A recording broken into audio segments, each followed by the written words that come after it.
إن الحمد لله نحمده ونستعينه ونستغفره ونؤمن به ونتوكل عليه ونعوذ بالله من شرور أنفسنا ومن سيئات أعمالنا من يهده الله فلا مضل له ومن يضلله فلا هادي له وأشهد أن لا إله إلا الله وأشهد أن محمدا عبده ورسوله أما بعد فإن خير الحديث كتاب الله وخير الهدي هدي محمد صلى الله عليه وسلم وشر الأمور محدثاتها وكل محدثة بدعة وكل بدعة ضلالة وكل ضلالة في النار. أعوذ بالله من الشيطان الرجيم. يسألونك عن الشهر الحرام قتال فيه قل قتال فيه كبير.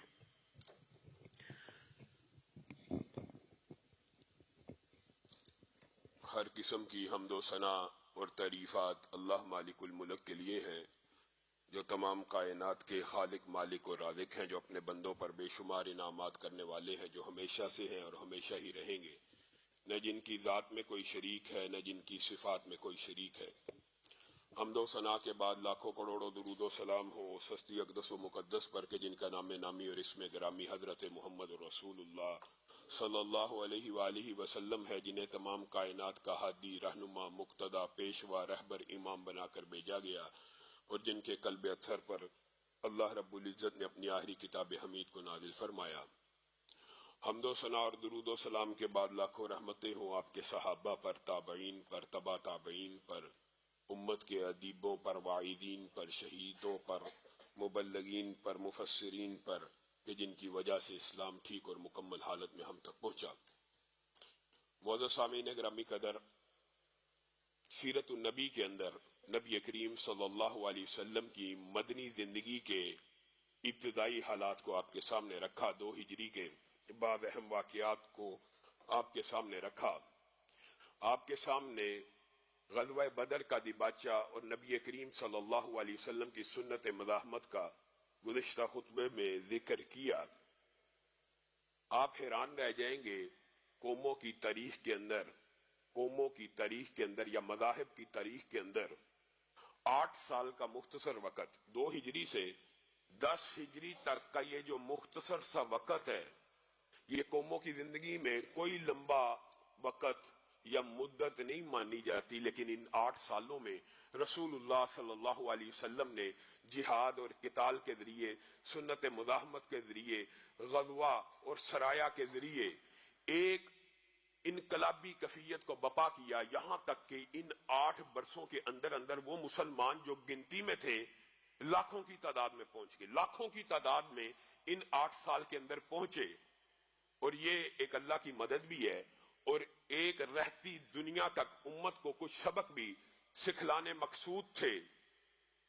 نبی کریم صلی اللہ علیہ وسلم نے مکی زندگی کے اندر جو صبر کا مظاہرہ کیا، استقامت کا مظاہرہ کیا، اس کے برعکس مدنی زندگی میں سنت مزاحمت کو اختیار کیا اور جہاد فی سبیل اللہ کا شوق اور رغبت مسلمانوں کے اندر ڈالنا شروع کی۔ آپ کے سامنے ان آیات کو گزشتہ خطبہ میں رکھا تھا کہ کیسے جہاد ترتیب سے مسلمانوں کے اوپر جب فرض کر دیا گیا تو رسول اللہ صلی اللہ علیہ وسلم نے ان کے اندر طمع، لالچ، ہرس اس جہاد کی اور قتال کی مختلف احادیث کے ذریعے، اللہ کے فرامین کے ذریعے مزید اجاگر کی، اور یہ بھی کہا ایک وقت آئے گا کہ تم مال و دولت کے پیچھے پڑ جاؤ گے، گائے بیل کی دموں کو پکڑ لو گے، یعنی زراعت کی طرف توجہ کر لو گے، دنیا کے پیچھے بھاگنا شروع کر دو گے، مال و دولت کے انبار اپنے گھروں میں لانا شروع کر دو گے، ذلت اور پستی تمہارا ایسا مقدر ہو جائے گی،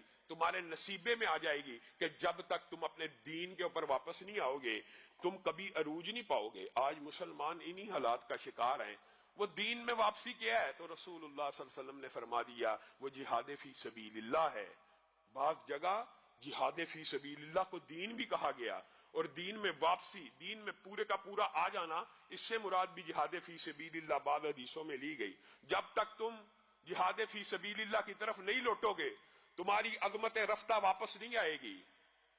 اور یہاں پر یہ بات گزشتہ خطبے کے آخر میں رکھی تھی کہ من مات ولم یغزو ولم یحدث نفسہ بالغزو مات علی شعبۃ من نفاق، کہ جو بندہ دل کے اندر بھی دشمن کے ساتھ لڑائی کی پریپریشن یا تیاری نہ کرے. ایک بات یاد رکھیے، شریعت کا ایک مزاج ہے کہ شریعت دشمن سے ہر وقت ملاقات کی خواہش کی طرف متوجہ نہیں کرتی. شریعت کا یہ مزاج ہے کہ بندہ ہر وقت دشمن سے مدبیڑ یا دشمن کے مقابلے کی دل میں خواہش نہ رکھے. لیکن اس حدیث کا مطلب یہ نہیں ہے کہ انسان تیاری بھی نہ کرے. دل میں تیاری یہ ہونی چاہیے کہ اللہ تعالیٰ آزمائش سے بچائے، اللہ تعالیٰ دشمن کے حملوں سے بچائے. لیکن اللہ اگر دشمن حملہ کر دے گا تو پھر میں پشت نہیں پھیروں گا، پھر میں اس سے لڑوں گا بھی، اور تیرے دین کے لیے اس کے ساتھ تلوار کو بے نیام بھی کروں گا، قتال بھی کروں گا، جہاد بھی کروں گا. دشمن سے مدبیڑ یا اس سے لڑنے کی خواہش اس طرح کرنا کہ وہ میرے پہ حملہ آور ہو جائے، یہ شریعت کا مزاج نہیں ہے. لیکن جو مجاہد فی سبیل اللہ، جو سولجر ہے، اگر وہ یہ نیت کرتا ہے کہ دشمن میرے مقابلے میں آئے اور میں اس سے قتال کروں، یہ نیت جائز ہے. میں عمومی مزاج کی بات کرتا ہوں. پھر شریعت نے بہت سے احکامات جہاد فی سبیل اللہ کے حوالے سے یوں بھی بیان کر دیے، یہاں تک کہ اس کی بعض جزیات کو بھی بیان کیا. یہ ایک لمبا چوڑا اکیڈیمک موضوع ہے، لیکن مختصر چونکہ سیرت کے باب میں آیا ہے اس لیے آپ کے سامنے مختصر سا رکھتا ہوں کہ شریعت نے جہاد کی بعض جزیات کو بھی بیان کیا. وہ کس طرح؟ یہ بھی بیان کیا اگر آپ کے مقابلے میں ایک کے مقابلے میں 10 کی تعداد ہو. اول اسلام میں یہ شرط تھی کہ ایک کے مقابلے میں 10 دشمن کے سولجر ہو، ایک سپاہی کے مقابلے میں 10 دشمن کے سپاہی ہو تو آپ کے اوپر جہاد فرض ہو جاتا ہے. پھر اللہ تعالیٰ نے مسلمانوں کے حالات، واقعات اور مسلمانوں پہ نرمی کرتے ہوئے اس جز کے اندر بھی تخفیف کی اور کہا کہ میں اب تمہارے اوپر تخفیف کرتا ہوں، اور اب ایک سپاہی کے مقابلے میں 2 سپاہی ہو تو تمہارے اوپر جہاد فرض ہے. اب یہ ایک بڑی لمبی چوڑی بحث ہے، لیکن اس کا خلاصہ آپ کے سامنے رکھتا ہوں کہ ان باتوں کا مفہوم کیا ہے. ایک کے مقابلے میں 2 سپاہی ہوں تو اس سے مراد بعض محدثین نے یہ لیا کہ پھر تو جہاد فرض ہو جاتا ہے اور یہ اقدامی جہاد کی آیت ہے. اور بعض محدثین نے یہ لکھا ہے اس سے مراد اقدامی جہاد نہیں ہے، بلکہ اس سے مراد یہ ہے کہ پشت پھیرنے کی، واپس پلٹنے کی. یعنی ایک تو ہے پشت پھیر کے بھاگ جانا، یہ تو اسلام میں حرام ہے کلی طور کے اوپر. ایک ہے واپس پلٹنا اور اس تدبیر کے ساتھ کہ میں دوبارہ حملہ کروں گا، جھپٹ کر پلٹنا اور پلٹ کر جھپٹنے کی نیت سے لشکر کو واپس لے جانا، یہ اس کی شرط ہے. اگر ایک کے مقابلے میں 2 سپاہی ہوں تو پھر آپ واپس بھی پلٹ نہیں سکتے. حکمت کے طور کے اوپر بعض محدثین نے اس کی یہ بھی تشریح کی ہے کہ یہ واپس پلٹنے کا نصاب بیان کیا گیا ہے کہ واپس تب پلٹا جائے گا جب ایک کے مقابلے میں 3 ہوں گے، ایک کے مقابلے میں 4 ہوں گے. تب بھی جو ڈٹ جائے، جو ثابت قدم رہے تو جائز ہے، لیکن اگر واپس پلٹے گا اس کے اوپر کوئی عذاب اور عتاب نہیں ہے. اور بعض نے کہا یہ دشمن کی کلی تعداد کے اوپر ہے کہ مسلمان 1 لاکھ ہیں، دشمن 2 لاکھ ہیں، وغیرہ وغیرہ. یہ ایک لمبی چوڑی بحث ہے، جو اس کو تفصیل سے پڑھنا چاہتا ہے وہ پڑھ لے. مراد یہ ہے بعض دیگر حدیث اس بات کے اوپر بھی دلالت کرتی ہیں کہ حقیقت یہی ہے کہ یہ واپس پلٹنے کا ایک نصاب بیان کیا ہے کہ مسلمانوں کو کبھی بھی پسپائی اختیار نہیں کرنی چاہیے اگر دشمن کا آمنا سامنا ہو جائے. کیونکہ 7 ہلاک کرنے والے گناہوں میں ایک ہلاک کرنے والا گناہ یہ بھی ہے کہ جس دن میدان جنگ لگا اور تم پیٹ پھیر کے بھاگ جاؤ. اور اللہ رب العزت کو بھی اور نبی کریم کو بھی یہ عادت بڑی بری لگتی تھی. آپ نے وہ 3 صحابہ کا مشہور واقعہ پڑھا ہوا ہے کہ جب دشمن میدان کارزار میں تھے اور وہ میدان جنگ سے پیچھے رہ گئے. ایک لمبا چوڑا واقعہ قرآن پاک میں ان کا بھی آتا ہے، اور استغفار کے حوالے سے آپ نے وہ واقعہ اکثر اوقات علماء سے سنا ہوگا. تو بنیادی طور کے اوپر اسلام کا یہ مزاج ہے، اگر دشمن سے مدبیڑ ہو گئی، اگر دشمن آمنے سامنے ہو گیا، اب پشت نہیں پھیرنی. اب یہ وہ حدیث ہے جس کو پچھلے جمعے کے آخر میں بیان کیا کہ پھر عمر کا بھی احساس نہیں ہے. ایک انسان سوچے جی میں 50 سال سے اوپر ہو گیا ہوں، تو رسول اللہ صلی اللہ علیہ وسلم نے تو جہاد کی ابتدائی 55 برس کی عمر کے بعد کی ہے. تو اس کا مطلب یہ نہیں ہے کہ کوئی بزرگ ہو گیا یا بوڑھا ہو گیا. اس حدیث کا اطلاق ہر ایک کے اوپر ہے، چاہے کوئی 60 سال کا مسلمان ہو. ہاں، جو کوئی معذور ہے، جو کوئی اندھا ہے، جو کوئی لنگڑا ہے، جو کوئی معذور ہے، جو کوئی اپاہج ہے، جو کوئی کمزور ہے، جو کوئی کسی بیماری کا شکار ہے، اس کے اوپر کوئی حرج نہیں ہے. لیکن اس کے علاوہ مسلمان کی عمر چاہے 70-80 برس کیوں نہ ہو، تندرست ہو، اس کے دل میں بھی یہ تیاری ضرور رہنی چاہیے کہ اگر کبھی دشمن حملہ کر دے گا تو میں اس جنگ میں شامل ہوں گا. اور یہی شریعت کا مزاج ہے. اور یہی مسلمانوں کا مزاج ہے. اور اس کی مثال آپ حضرت ابو ایوب انصاری کی قبر کو کہاں پہ دیکھتے ہیں؟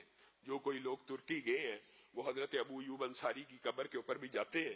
بتائیے کہاں مدینہ ہے، کہاں ترکی ہے، کتنی عمر ہے، 70-80 برس سے بھی اوپر ہو گئے ہیں.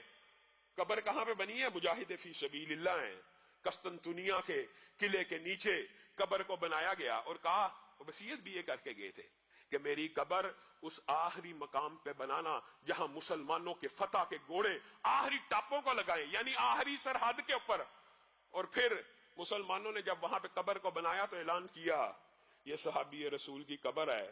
اے کفار کے لوگوں، اے روم کے لوگوں، یاد رکھنا یہ صحابی رسول ہے، یہ ہماری سرحد یہاں تک ہے، فتوحات یہاں تک آ گئی ہیں، اس سے ایک قدم بھی آگے بڑھے تو اور لشکر آئیں گے، تمہیں خاک و خون میں نہلا کے چلے جائیں گے. کسی کو جرت نہ ہوئی. کتنے عرصے بعد دوبارہ لشکر آئے، پھر مسلمانوں نے فتوحات اور کی، لیکن کسی کافر کو بھی یہ جرت نہیں تھی کہ ابو ایوب انصاری کی قبر سے آگے بھی گزر جاتا، ایک قدم آگے بھی رکھ لیتا یا اس کی بے حرمتی کر جاتا. یہ مسلمانوں کے اندر رسول اللہ صلی اللہ علیہ وسلم نے جذبہ جہاد، شوق جہاد کس طرح پیدا کیا، یہ ایک لمبا چوڑا موضوع ہے، مختصر کرتا ہوں. رسول اللہ صلی اللہ علیہ وسلم نے خود کہا میں نبی ہوں، میں پیغمبر ہوں. آپ کو پتا نا سید ولد آدم ہے، ختم نبوت کا تاج سر پہ ہے، اور خواہش کا کر رہے ہیں میں محمد صلی اللہ علیہ وسلم کی خواہش ہے کہ میں شہید کیا جاؤں اور پھر میں زندہ ہوں، پھر میں شہید کیا جاؤں، پھر میں زندہ ہوں، پھر میں شہید کیا جاؤں. بتائیے ایک نبی جس کے اتنے مقام و مرتبے ہوں، جن کے ہاتھ میں لوائے حمد ہے، جو سید ولد آدم ہے، جن کے کہنے کے اوپر جنت کے دروازے کھلنے ہیں، جن کے کہنے کے اوپر حساب کتاب شروع ہونا ہے، جن کے پاس اس وقت پوری اولاد آدم نے جانا ہے کہ حساب کتاب شروع کرا دیجئے. اتنے مقام و مرتبے والا نبی بھی ایک اور مرتبہ پانے کی خواہش کر رہا ہے، اور وہ کیا کہہ رہا ہے کہ میرا جی بھی چاہتا ہے میں اللہ کے راستے میں شہید ہو جاؤں اور پھر زندہ کروں. اور یہ حدیث بھی صحیح ہے کہ جنت کے اندر جو بھی بندہ مسلم چلا جائے گا اللہ رب العزت اس مجلس کو جنت الفردوس میں جگہ دے. اصل زندگی کا مقصد اسی جنت کا حصول ہے. اور بعض صوفیوں نے یہ خام خواہ کا آپ کو اور مجھے مغالطہ ڈالا ہوا ہے، جی جنت کی لالچ میں، جنت کی تما میں اور جہنم کے خوف کی وجہ سے عبادت نہیں کرنی چاہیے. کس نے کہہ دیا؟ یہ صوفیوں نے کہا. بد عقیدہ ہے. یہ جنت کی تما، جنت کی لالچ اللہ نے قرآن پاک میں دی ہے، اور جہنم کا خوف اللہ نے قرآن پاک میں نازل کیا ہے. پورا قرآن اگر آپ اس کی ترتیب اٹھا کے دیکھ لیں آپ حیران رہ جائیں کہ کتنی ہی جزیات صرف جنت کے بارے میں، کتنی ہی جزیات صرف جہنم کے بچاؤ کے بارے میں. ہاں جنت کی لالچ، جنت کی نعمتوں کی خواہش اور تما کی وجہ سے بھی عبادت ہونی چاہیے، جہنم کے خوف سے اور جہنم کے بچنے کی وجہ سے بھی عبادت ہونی چاہیے.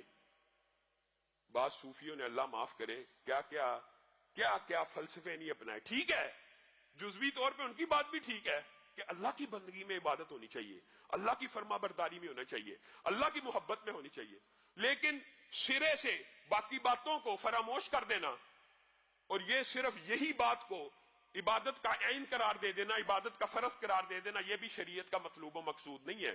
شریعت مکمل ایک ضابطہ ہے، مکمل ایک منظم فکر ہے جو مکمل ضابطہ حیات دیتی ہے. اسی لیے رسول اللہ صلی اللہ علیہ وسلم نے، اور یہ جو حدیث میں آپ کے سامنے رکھ رہا ہوں کہ ہر بندہ جو جنت میں چلا جائے گا وہ کبھی بھی کوئی بندہ، یہ صحیح حدیث ہے، اللہ ہم سب کو جنت الفردوس میں جگہ عطا فرمائے. اللہ اگر کوئی یوم کتابت تقدیر میں جہنمی یہاں پہ لکھا بھی ہوا اس کو بھی جہنم سے آزاد فرمائے. یہی زندگی کا مقصد ہے، یہی اصل زندگی کا خلاصہ ہے. اب کوئی جنت میں چلا جائے گا، صحیح حدیث کے الفاظ ہیں، جنت میں جانے کے بعد کوئی جنتی یہ خواہش نہیں کرے گا میں جنت سے نکل جاؤں، کوئی جنتی یہ خواہش نہیں کرے گا. جنت مل گئی، بڑی محنت، سٹرگل، آزمائشوں، زندگی کی تکلیفوں کے بعد، موت کی سختیوں کے بعد، قبر حشر کے بعد ملتی ہے، تو انسان کوئی خواہش کرے گا میں جنت سے نکل جاؤں؟ کوئی انسان خواہش نہیں کرے گا. لیکن حدیث کے اندر ایک لفظ موجود ہے استثناء کا، مگر ایک رتبہ، ایک مقام جنت میں بھی ایسا ہوگا جس میں فائد ہونے والے لوگ جنت میں جانے کے بعد بھی خواہش کریں گے کہ ہمیں دنیا میں واپس بھیج دیا جائے. اللہ اکبر. وہ کون لوگ ہوں گے؟ نبی کریم صلی اللہ علیہ وسلم نے کہا وہ شہداء ہوں گے، وہ شہید ہوں گے کہ جنت میں چلے جانے کے بعد، جنتوں کی نعمتوں میں کھو جانے کے بعد بھی ان کے دل میں یہ خواہش ہوگی اللہ ہمیں دنیا میں واپس بھیج، ہم تیرے رستے میں پھر جہاد کریں، پھر قتال کریں، پھر ہمارا خون زمین پہ گرے، پھر ہمیں یہ وہ لمحہ ہے۔ یہ کس لیے اللہ سے یہ مطالبہ کریں گے جنت میں جانے کے بعد؟ اس کی ایک وجہ ہے، محدثین نے بھی قربان جائے ان کی خدمات پہ بھی کوئی بات چھوڑی نہیں ہے۔ وہ کہا یہ ہے کہ جنت میں جانے کے بعد جو لذتیں انسان کو محسوس ہونی ہیں، اس سے بھی بڑی لذت شہید کا جب پہلا خون کا قطرہ زمین پہ گرتا ہے اور اللہ رب العزت کو مقصود ہوتا ہے اس کو شہادت کا رتبہ دینا، تو اللہ تعالیٰ اس کی میزبانی اور عزت و اکرام کے وہ مناظر اسے دکھاتے ہیں کہ جو لطف اور جو اطمینان اور جو سکون شہید کو ان لمحوں میں آتا ہے وہ جنت میں جا کے بھی نہیں آتا۔ اور آپ یہ سمجھتے ہیں کہ شہید بیچارہ تڑپ تڑپ کے مر گیا، شہید بیچارہ تکلیف میں مر گیا؟ حقیقت یہ ہے کہ بعض روایات اس بات کے اوپر بھی دلالت کرتی ہے کہ زندگی کے اندر تو جو تکلیفیں آئیں گی سہے گا، لیکن موت کا جو حملہ اس کے اوپر ہوگا نا، موت کے وقت جو اس کے اوپر تشدد، ظلم یا کاٹ یا جس طرح بھی اس کو نوچا جا رہا ہوگا، اس کو اس وقت اتنی بھی تکلیف نہیں ہوگی جتنی تمہیں کیڑی کے کاٹنے کی تکلیف ہوتی ہے۔ تو اللہ رب العزت اس وقت اس کی مشکلات، جب شہادت کا رتبہ دینا مقصود ہو گیا، جب ایک بندے نے ثابت کر دیا اللہ تیرا دین، تیرے لیے بیوی بچوں کو چھوڑ دیا، گھر بار کو چھوڑ دیا، تو نے زندگی دی تھی، تیری امانت تھی، لے یہ امانت تجھ کو لٹاتا ہوں، تیری خاطر دنیا سے واپس چلا جاتا ہوں۔ پھر بتائیے اللہ اس کا کیسا اکرام کرے گا؟ اور یہی وہ اکرام ہوگا، یہی وہ لطف ہوگا، یہی وہ مناظر ہوں گے کہ جنتی جنت میں جانے کے بعد بھی شہید یہ خواہش کرے گا اللہ مجھے واپس دنیا میں بھیج، میں اسی منظر کا نظارہ کرنا چاہتا ہوں، میں وہی لطف و کرم دیکھنا چاہتا ہوں، میں وہی میزبانی کی جو آپ نے امیدیں شہادت کے لمحوں میں مجھے دی تھی، میں دوبارہ دنیا میں جا کے اسی لذت کو حاصل کرنا چاہتا ہوں۔ تو گویا یہ ایک بہت بڑا مقام و مرتبہ ہے۔ اس لیے رسول اللہ صلی اللہ علیہ وسلم صحابہ کے اندر یہ جذبہ جہاد کا پیدا کر رہے ہیں، کیونکہ رسول اللہ کو پتا ہے ایک بہت بڑا مارکا بے سر و سامانی کے عالم میں لڑے جانے والا ہے، جس کے اندر میرے صحابہ کے پاس بعض کے پاس تیر ہوں گے، بعض کے پاس تلواریں ہوں گی، بعض کے پاس نیزے ہوں گے، جن کے پاس تلواریں ہوں گی شاید بچانے کے لیے ڈھالیں بھی موجود نہ ہوں۔ تو رسول اللہ صلی اللہ علیہ وسلم بنیادی طور پہ ان کی ٹریننگ، ان کی تیاری، یہ احادیث اس لیے بیان کر رہے ہیں تاکہ وہ ایک عظیم الشان مارکے کے لیے اور یہ جو 8 سالہ جدوجہد ہے اس کے لیے منظم انداز میں تیار ہو جائے۔ پھر اسی لیے رسول اللہ صلی اللہ علیہ وسلم نے فرما دیا 2 قطرے 2 نشان اللہ کو بڑے محبوب ہیں، اللہ کو بڑے پسند ہیں۔ کون کون سے 2 قطرے، کون کون سے 2 نشان اللہ کو بڑے پسند ہیں؟ ایک آنسوؤں کا وہ قطرہ جو اللہ کے خوف سے زمین پہ گر جائے، اللہ کو بڑا پسند ہے، اور اللہ تعالیٰ نے مسلمان مرد اور عورت سے یہ وعدہ کیا ہے جو اللہ سے ڈرتے ہوئے ایک آنسو کا قطرہ بھی، ایک آنسو کا بہانا مشکل ہے، خون بہانا تو شاید بزدل لوگوں کے لیے یا کمزور لوگوں کے لیے مشکل ہو، لیکن آنسو کا قطرہ بہانا بھی کوئی مشکل ہے؟ اللہ کے خوف سے ایک آنسو کا قطرہ زمین پہ گر جائے، بندہ مومن ہو، مرد ہو یا عورت ہو، اللہ نے اور رسول اللہ صلی اللہ علیہ وسلم نے اس سے وعدہ کیا ہوا ہے اس آنکھ کے اوپر جہنم کی آگ کو حرام کر دیا جائے گا۔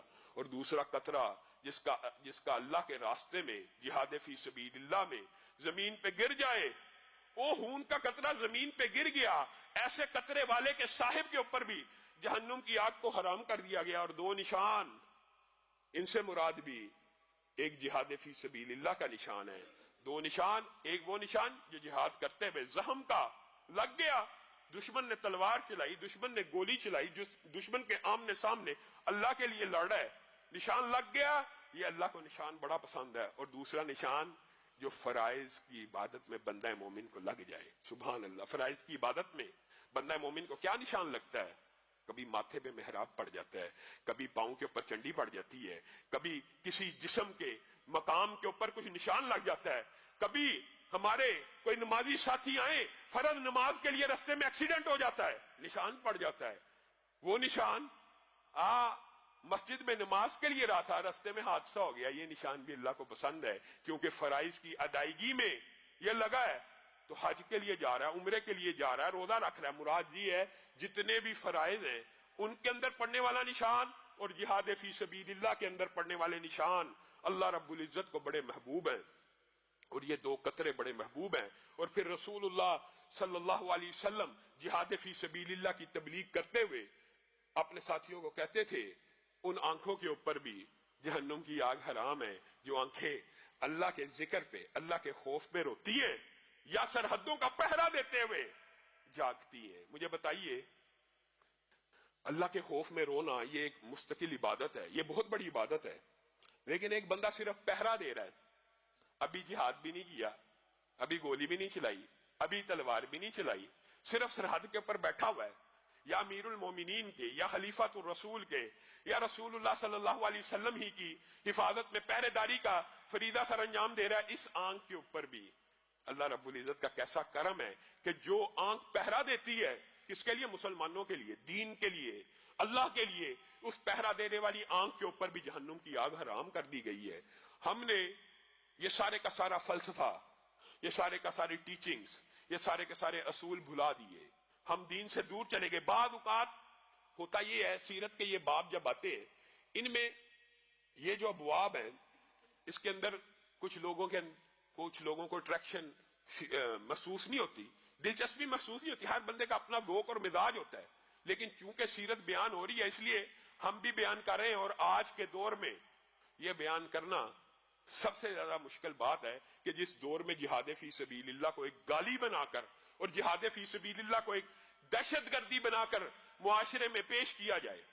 حقیقت تو یہ ہے کہ جہاد فی سبیل اللہ اسلام کے عروج کا، اگر اسلام نے عروج پانا ہے، آپ نے ہمسایہ ملک میں دیکھ ہی لیا کس طرح عروج آیا، جہاد فی سبیل اللہ کے ذریعے، اور اگر اسلام دوبارہ عروج پائے گا، یہی وہ طریقہ ہے، یہی وہ ذریعہ ہے، یہی وہ اصول ہے، یہی وہ اسلوب ہے جو رسول اللہ صلی اللہ علیہ وسلم 1400 سال قبل امت کو سمجھا گیا۔ اب امت کی مرضی ہے کب جاگتی ہے کب نہیں جاگتی۔ یہ رسول اللہ صلی اللہ علیہ وسلم نے کہہ دیا کہ ایک وقت آئے گا تم پر گروہ ایسے ٹوٹیں گے جیسے بھوکے دسترخوان پہ ٹوٹتے ہیں۔ اللہ کے رسول اتنے بھی نہیں ہوں گے؟ حیران رہ گئے صحابہ، کہ بدر جتنے بھی نہیں ہوں گے، 313 بھی نہیں ہوں گے کہ ہم پہ ایسے ٹوٹ پڑیں گے؟ نہیں نہیں، تم تو موسلادھار بارش کے قطرات سے بھی زیادہ ہوگے، لیکن تمہاری حیثیت اس جھاگ اور پانی کے اوپر آنے والے بلبلوں جیسی ہوگی، کیونکہ تمہارے دل میں وہن نامی بیماری ہوگی۔ وہ کیا بیماری ہے؟ موت سے نفرت۔ افسوس ہے مسلمان اور موت سے نفرت کرے۔ کوئی مسلمان کا یہ عقیدہ ہے کہ موت سے بچ جانا؟ کوئی 20 برس کا مسلمان ہو، 40 کا ہو، 70 کا ہو، کسی مسلمان کا کوئی عقیدہ ہے کہ موت سے بچ جانا ہے؟ ہر مسلمان کو یہ یقین ہے مرنا ہے، ایمان ہے پختہ، موت سے مفر نہیں ہے۔ نہ باپ زندہ ہے، نہ دادے زندہ ہے، نہ پردادے، باپ زندہ بھی ہوں، کئیوں کے زندہ بھی ہوں گے، پردادے کے دادے کہاں پہ، سب کو پتہ ہے موت لازمی ہے، موت یقینی ہے، اور تیرے مر جانے کے بعد 50 برس 100 برس نہیں گزرتے، زمین کے اوپر تیرا کوئی نام لیوا باقی نہیں، تیرے نام کو یاد رکھنے والا کوئی نہیں ہوتا، پھر بھی تو موت سے ڈرتا ہے۔ یہ وہ بیماری ہے جو مسلمانوں کے اندر پیدا ہو جائے گی۔ موت سے ڈریں گے؟ مسلمان ہو کے موت سے ڈرنا کس وجہ سے؟ موت تو اللہ کے حضور میں اپنی جد و جہد، اپنی ساری زندگی کی تگ و دو کا نتیجہ حاصل کرنے کا وقت ہے۔ انسان ساری زندگی سٹرگل کرتا رہا، اللہ سے ڈرتا رہا، نمازیں پڑھتا رہا، روزے رکھتا رہا، موت سے کس چیز کا گھبرانا ہے؟ موت تو ایک موقع ہے، موت تو آپ کو ایک نتیجے کا، آپ کے رزلٹ کا اعلان، ہاں اس لیے ڈرتا ہے، اس لیے گھبراتا ہے کیونکہ اپنے اعمال کمزور ہیں، اپنے اعمال ناقص ہیں، اپنے اعمال دنیا کے پیچھے بھاگنے میں لگائے ہوئے ہیں، تو اس چیز کا خوف آتا ہے اب اللہ کے سامنے جا کے بڑھ کے کیا نتیجہ دوں گا، فیل نہ ہو جاؤں۔ اور اگر فیل ہونے کا خطرہ ہے تو دنیا بہترین عالم میں گزارو، دنیا اس طرح گزارو کہ موت کا کوئی خوف نہ رہے، اور موت کا خوف اس بندے کو کرنے کی ضرورت نہیں ہے جو ہر نماز کے بعد آیت الکرسی پڑھ لیتا ہے۔ صحیح حدیث میں آتا ہے کہ ہر نماز کے بعد آیت الکرسی پڑھنے والے کے اوپر جنت واجب ہے، صرف اتنا ہی فاصلہ ہے جتنا موت کا فاصلہ ہے۔ تو موت سے کیا گھبرانا ہے، موت سے کیا ڈرنا ہے؟ ہاں یہ خوف موت کا نکل جائے تو یہ ساری دنیا کی قیادتیں زمین بوس ہو جائیں، آپ کے سامنے جھک جائیں، آپ سے مذاکرات شروع کر دیں۔ آپ نے اپنے ہمسایہ ممالک کا پورا اچھی طرح جائزہ لے لیا ہے کہ کس ایک اصول، ایک اسلامی اصول کے اوپر کھڑے رہے اور ڈٹے رہے اور پشت پھیر کے نہیں بھاگے، تو اللہ رب العزت نے عزتیں بھی دی ہیں، آج مذاکرات بھی ہو رہے ہیں، آج ہر دنیا کی طاقت انہی سے مذاکرات کرنے کی خواہش مند ہے۔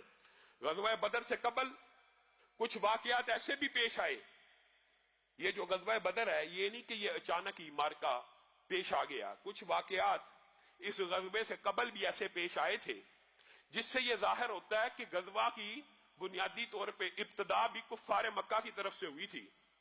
ایک لفظ آیا غزوہ اور ایک لفظ ہوتا ہے سریہ، ان دونوں کی میں وضاحت کر دیتا ہوں چونکہ آگے نبی کریم صلی اللہ علیہ وسلم کی 8 سالہ زندگی میں متعدد غزوات اور سرایا کے ساتھ ہمارا واسطہ پڑنا ہے۔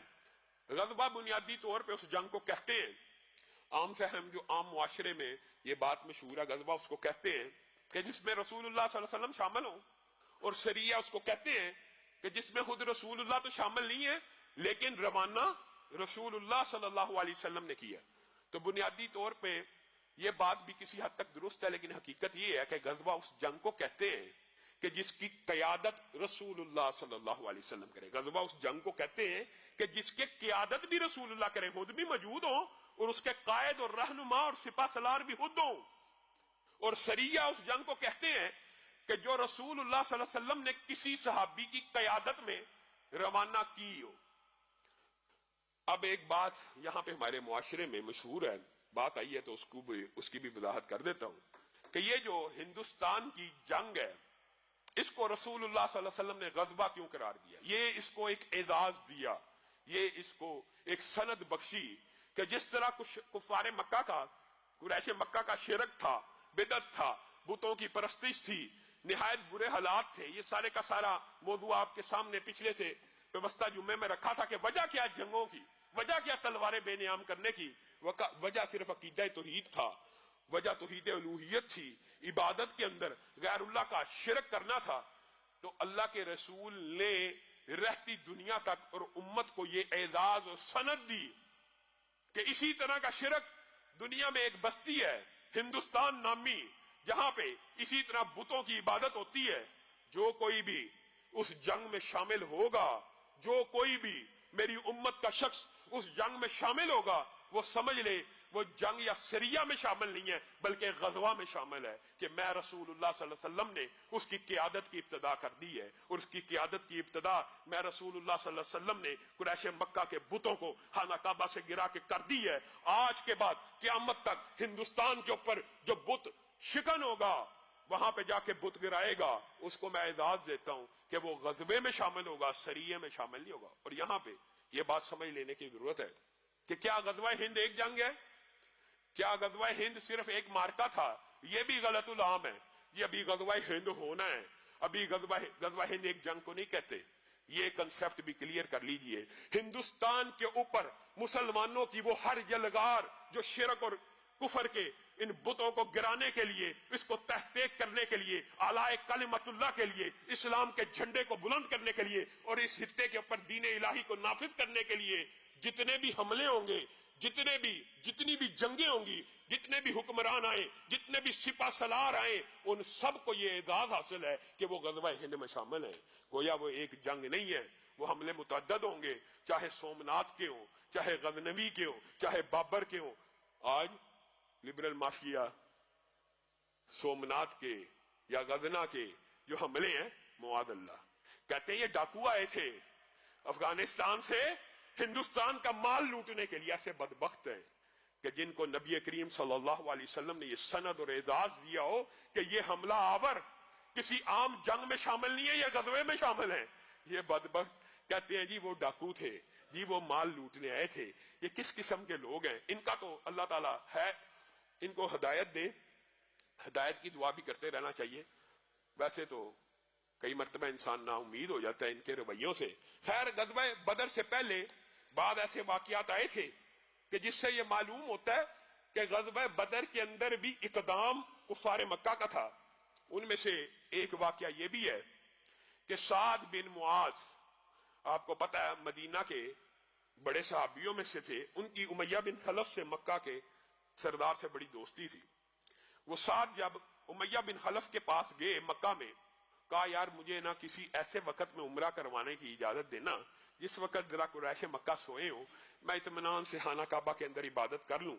دوپہر کا وقت تھا، امیہ بن خلف سعد بن معاذ کو لے کے نکلے